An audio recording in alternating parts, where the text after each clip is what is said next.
it's not just about keeping kids safe. It's also a witness of our faith to the adults and others in our congregation who are victims of abuse. They pay attention to how seriously we take these issues. So it's also a witness of our faith to the watching community that we take this issue really seriously. There's a lot of good news out there that says if we can help a victim of abuse develop a healthy sense of spirituality, it it's a huge buffer against these potential consequences of trauma. Study after study after study has found that. John Hopkins did a national study comparing those who had a really high ACE score, who maintained a healthy connection to their faith community, and those who did not.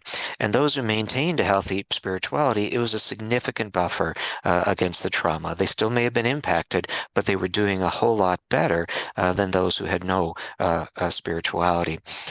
But I also have big questions like I prayed and prayed and prayed, and I asked God to stop Dad from touching me sexually, but it still kept happening. So what does that say about God or me or both? These are really profound questions.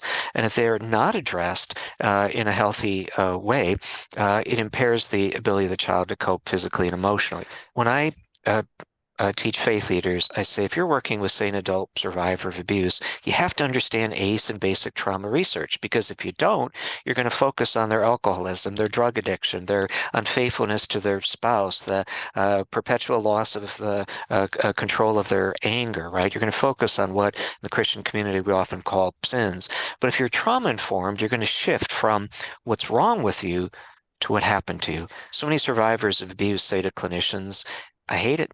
I hate it. I went to my pastor. They gave me a prayer, a Bible verse. It's like, take 2 aspirin, you'll be better in the morning. That's not a realistic depiction of recovery from abuse. Ministry is for life, and many survivors of abuse may need to talk to until their dying day. And so we need to be prepared for that up and down struggle for a long period of time. Research says the answer to bad theology is good theology, but it's not giving the victim an answer, it's leading them to possibilities. When I went through seminary, my professor jotted this on the board, and I thought it was brilliant, so I took a picture. I don't know what to say, I don't know what to do, but I'm going to stick with you till we figure it out together. You may work with a victim who has so many needs. They've got drug problems and alcohol problems and marital problems, and tremendous feelings of guilt, and they suffer from depression, and they can't control their anger, and they're pregnant, and their husband just left them, and they're about to lose their job. You just don't know where to start, right? Start with honesty. I'm not sure what to say or what to do.